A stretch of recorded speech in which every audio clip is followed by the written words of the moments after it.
Hello guys! Sa video na to, gagawa tayo ng rose na gawa sa fuzzy wire or pipe cleaner. Ngayon, eto ang aking output pero hindi pa yan tapos. Wala pa siyang dahon or sepal. Ano pa lang siya, bulaklak. So ngayon, umpisahan na natin. Hindi ko na dito pinakita kung paano ko siya finold.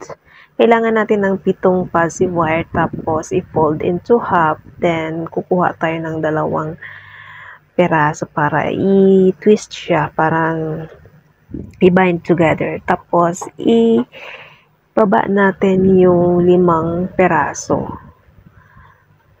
Yan yung first layer natin na petals. Sundan nyo lamang yung aking video kung ano yung ginagawa ko. Ikot-ikot lang natin. Actually, meron naman talaga akong tutorial nito dati pa. So, ganyan lang guys. Iikot lang natin ito ng iikot hanggang sa mahilo. Ayan. 5 petals po yung ating first layer dyan.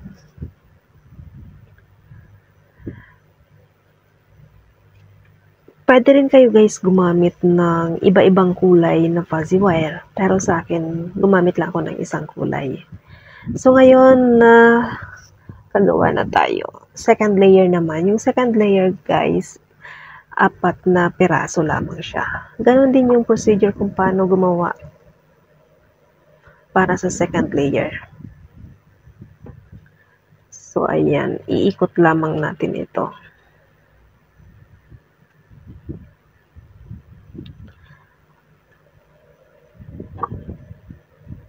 So next, madali lang siyang gawin guys.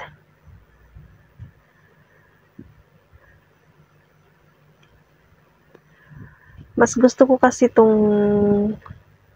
way na to kung paano gumawa ng rose kasi hindi ako gagamit ng glue gun. Kaya mas nai-enjoy kong gawin ito. So ito naman guys, yung pangatlong layer sa taas. Puputulan natin ito ng mga 1 inch.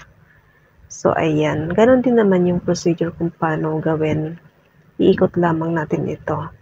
Yung 3 petals sa pinakataas, kailangan nating putulan para medyo maliit siya. Hindi niya matakpan yung first at saka second layer. Yun ang purpose nun kung bakit ko siya pinutulan. So, ayan. Nakagawa na tayo ng rose. I hope nasundan ninyo. Thank you for watching.